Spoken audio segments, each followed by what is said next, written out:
Hello everyone, welcome to the Ozark Outpost. This is Operation Goliath, Japan 10.3. Alright, after saying I needed to do it, I forgot the Chi-Com's influence and recruitment roles. So, they are going to try to influence Tibet. That's the only warlord territory remaining. So what do we got here? 1, 2, 3, 4, 5, 6, 7, 8, 9, 10, 11, 12. Geez, do you think they can miss? Okay. Tibet.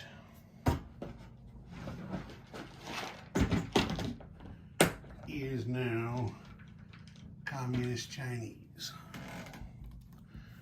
I was reading the version 4 rules again this morning, and I'm pretty sure that there's going to be a change to this process. If I'm reading it correctly,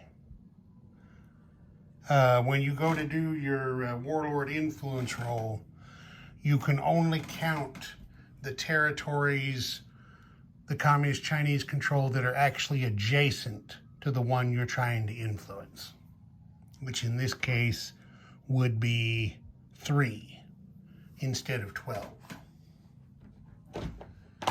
I believe I'm reading that correctly. Anyway, that's something for another day. So, now they're doing their recruitment roll, which will remain the same. The recruitment roll is calculated on the total number of zones that the Communist Chinese possess. So, now, can they miss that? I mean, come on. Okay, so they're going to do, what do they want to do? They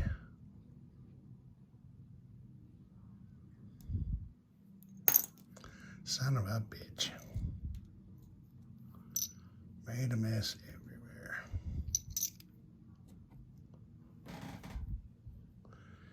They're going to choose an infantry that's going into Hopei.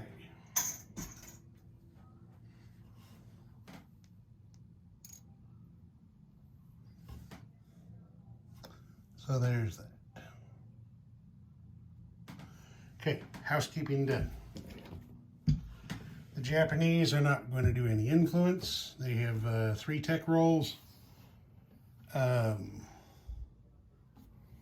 Long-range aircraft, improved factories, improved construction. All 7s. And they got long-range aircraft and improved construction. So, long-range aircraft is stage 1.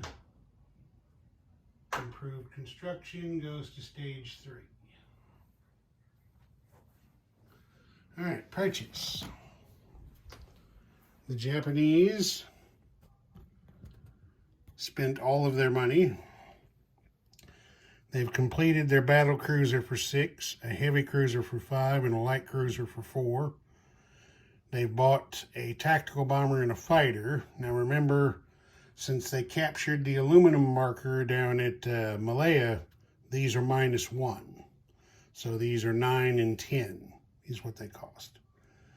They've bought 4 infantry, and these are 6 militia purchases. That was all of the Japanese money, which I believe was... Actually, I've still got it sitting here. I didn't take it off the board. 56 yen is what they spent. Okay, combat. Well, this is what's going to happen. Of course, we're going to have convoy rating here in 122. Depending on how it works, they can simultaneously raid the Indian Ocean line and the East Asia line. In addition to that, we have 5 transports right here on this card. One of these transports moves 1 space over here to the Philippines, loads these 2 SNLFs, and then comes down here to 123, where those 2 SNLFs are going to invade Sarawak, which is defended by 1 militia. Sarawak's only worth 1, but it's got one of only 2 oil wells that supply FEC and Anzac. That's what the Japanese are after here, is to try to take away their supply of oil, to bog them down. Following the same strategy, we have 2 infantry, 2 artillery, and a commander here in Malay that are going north to attack Burma. They're going to be joined in the attack by 3 infantry in Siam and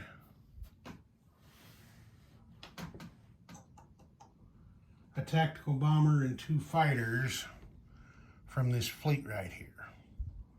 1, 2, plenty of room to get back there, plenty of range to get back to the carrier. Up there defending Burma, the British have 6 Gurkhas and 1 militia. And then also, Hirohito and Tojo are flexing their muscle this turn. From the home islands up here, we got another transport here. There's a transport on this card here too. These 2 transports and this destroyer are going to load 2 infantry, 2 Marines, and an SNLF.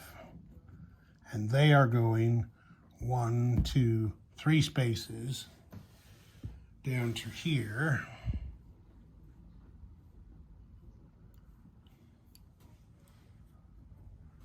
For an amphibious invasion of Anam Tonkin. They're going to try to take some bonus money away from the French to try to help the German allies out and to increase their strength in Southeast Asia. You got these guys coming down here. And these guys.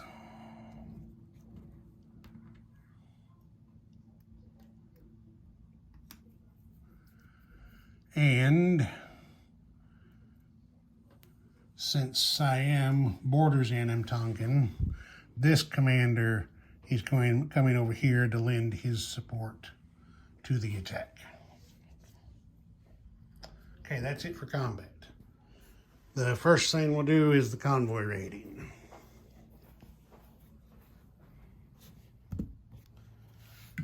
Okay, so there's 2 subs there. We'll just do them one at a time. We're rating a junction, so we'll decide after we roll. Okay, +2 makes that a 6, +1 makes that a 4. That's 2 damage. So they're going to slap that on the East Asian line. That's max damage for it. So that takes $2 away from Anzac. I want to do that before I forget. Okay, $2 away from Anzac. Now the line gets its defense roll. Miss. Okay, now the other sub rolls. Ooh, big one. There's 6, 2, that's 4 damage. The Indian Ocean line can only take 3. So that maxes that out. And there's 3 rupees out India's treasury. So there's that. And now the convoy does its defense roll. And it's a miss. Okay, so that's it for convoy rating. Now we will do the attack on Sarawak. Okay, so there's 2 SNLFs. There's 1 militia defending.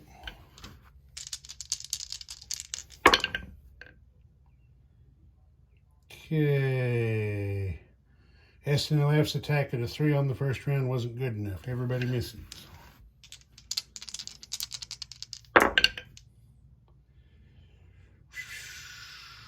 Everybody misses again. Okay, there is the hit by an SNLF. So, let's get down here.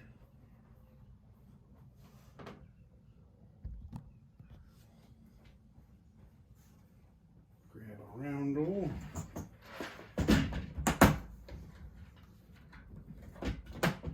As I said, it's only worth 1, but they take an oil well away from the Commonwealth, and that's what they were after. We're going to slide him down here out of the way.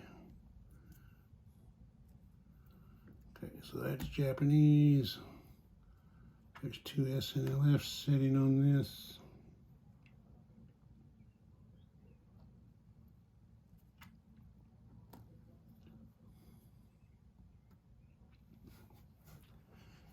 That's that. Japan goes up 1. FEC goes down 1. I believe that was an FEC roundel on there. Okay, now we do the bigger attack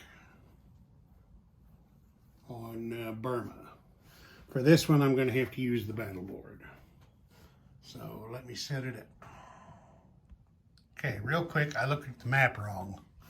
Malaya is not connected to Burma. So what we've done instead, the 3 infantry from Siam are making a regular land attack. There were still 3 transports here in this zone. So they loaded 2 of them, loaded the 2 infantry, 2 artillery, and commander from Malaya, and then they came around here 1, 2, and in an amphibious assault. So that's how that is going to work. Okay, here we go. There's 1 defending militia at a 2, 6 defending Gurkhas at a 5, since they get +1 defense in jungle. Then we have 1 tactical bomber at 8, because the Japanese have commander bonus. 2 fighters at 7. 2 artillery at 4, and 5 infantry at 3.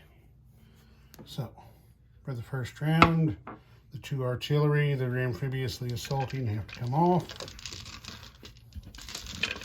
and everybody else goes. And there are 2 infantry amphibiously assaulting. I've got the infantry separated out. Okay, there's a defense hit. That's the only one. There's an attack hit. There's an attack hit. That's actually a target select. There's an attack hit.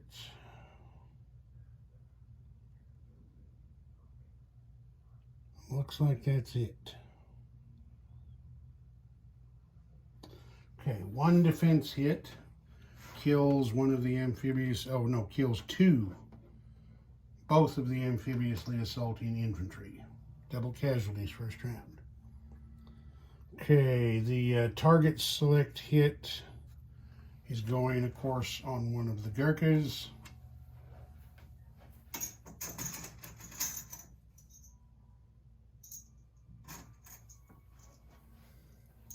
So one Gurkha goes down to target select, and then the other two will take out the militia and another Gurkha. So there are 4 Gurkhas left defending. So let's see, 2 of these blues come off, the orange comes off, and 2 reds come off. Now, the, well, let's see here.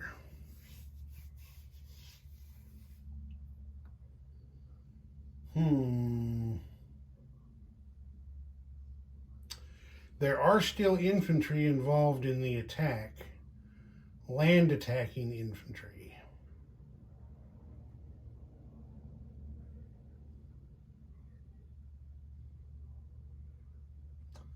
Both of the amphibiously attacking infantry were killed first. Hang on a second, I gotta look at the rule book.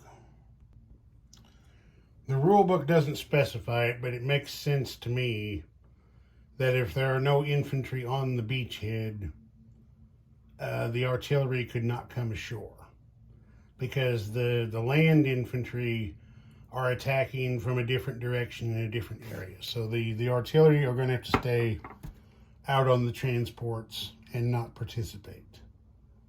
So that means, yeah. Okay, they're going to go. They don't have to go now since the amphibious attack is over, but they're going to try it again and see what happens. Okay, there's one defense hit. And one fighter hit. So they trade. One Gurkha's killed. One infantry is killed.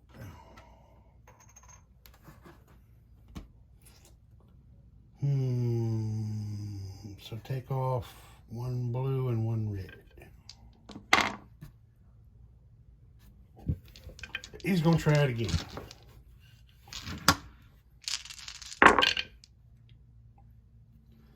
Okay, there's a fighter hit. There's an infantry hit. There's an infantry hit. That wipes out the remaining Gurkhas, who do not score any hits. So, Japanese victory, and now that the battle is over, the artillery can come ashore with the ships, from the ships, to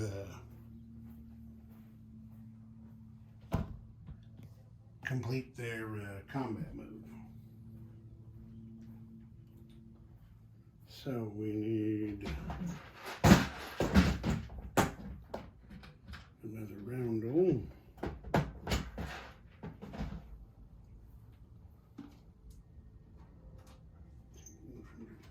Artillery.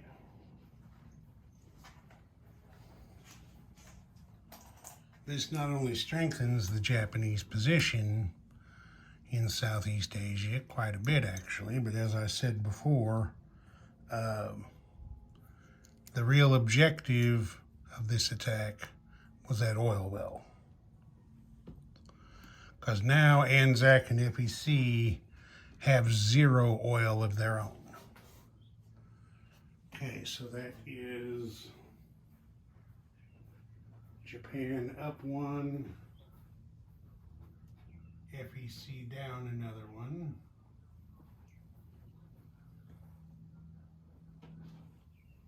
The planes, all non-combat, move back out to their carriers.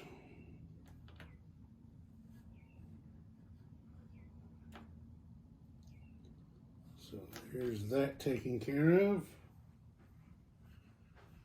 And now we will have the amphibious invasion here of Annam Tongan. So what do we got there?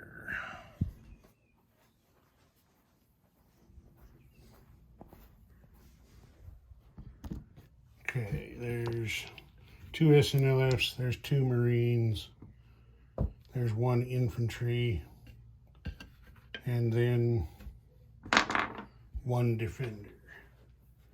And the defender is an infantry. It is a mountain territory.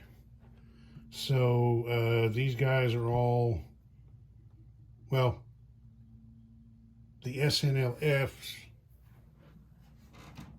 Oh, there's 1 SNLF. 1 SNLF.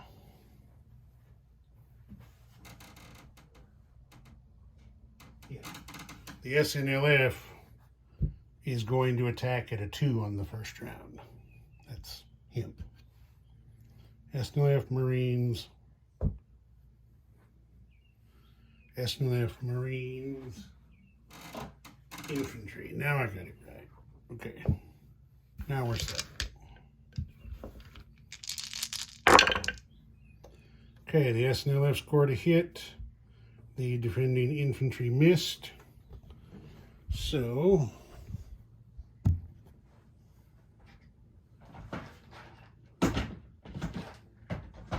get in the box here and grab a round hole.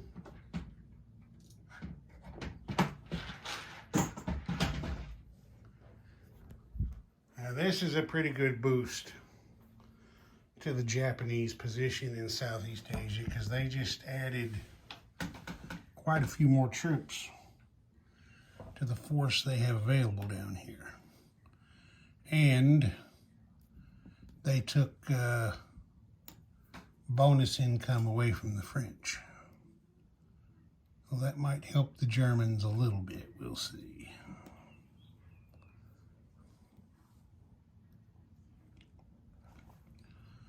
And 2 infantry go ashore. Okay, there's that. Now, I put him down there. That's worth 1, right? Yeah. Okay, the Japanese go up 1. That puts them up to 33 now. The French go down 1. That puts them at 17, and this action took FEC down to 10. Okay, that's it for combat. Non-combat. Okay, this passenger air transport, 1, 2, 3, back up here to home waters. I just knocked something over somewhere. Oh, there he is. He fell in there. Okay. On this card here, we have 1 damaged battleship and 1 undamaged battleship. Well, they're both going. So they have a major dockyard there. They're both going 1, 2, 3. Actually, you know what? They don't have to do that. They had that major dockyard there to do the repair. And since they have possessed that dockyard since the beginning of the turn, that battleship is fixed. So they don't have to go back to home waters if they don't want to. And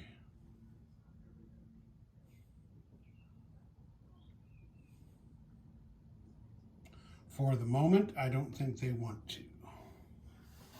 No, they're going to. The 2 battleships are still going to go. So they're going 1, 2, 3 up to here, headed for home.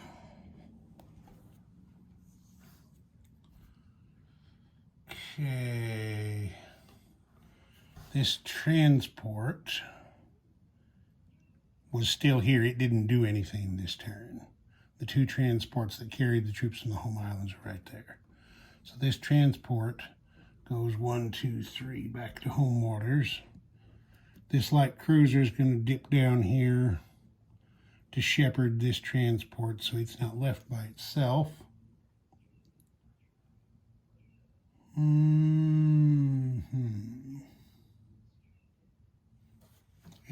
up here in the Sea of Japan,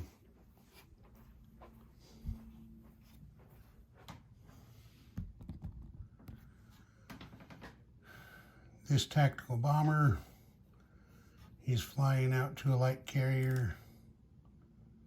This fighter, he's flying out to a light carrier. I'm pretty sure he was there. Okay. And then on this one, there is a damaged carrier that's been sitting there. Let's see. They got a shipyard right there that can do the repair. So the damage marker comes off of him. I guess I forgot to declare that those repairs are being done in the production phase, but yeah, oh well, them things happen. Okay.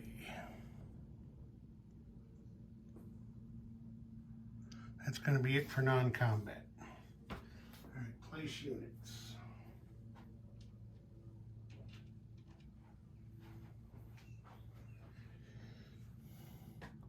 Tactical bomber and fighter get built here at Honshu.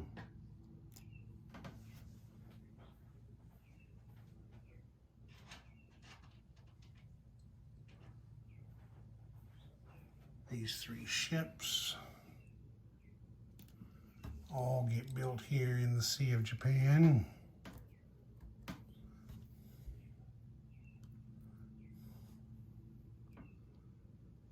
A battle cruiser, a heavy cruiser, and a light cruiser. These 4 infantry are going to build down here at Kyushu.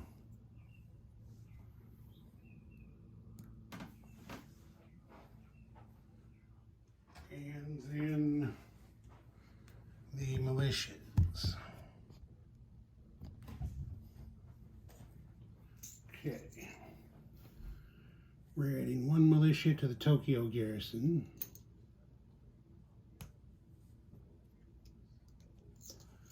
We're going to put another one here on the Bonin Islands. We're going to put another one here on the Volcano Islands. We're going to put one here on the Marshalls, one on the Carolines, and another one there on Okinawa. And that's all of our units. Yes. Okay, collect oil. The Japanese evened out, so 0 oil net this time. 2 heavy waters get added to their stockpile. So there's that.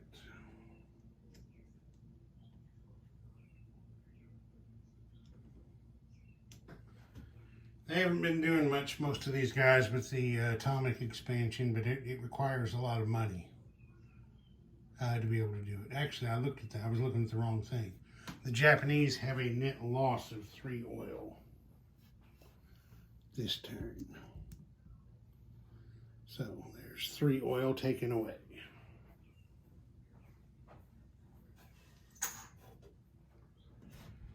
Okay, now money. The Japanese are at 33 on the chart. They have plus 16 in resources and plus 8 in wartime bonuses. So 37 and 24 is going to make 61, looks like to me.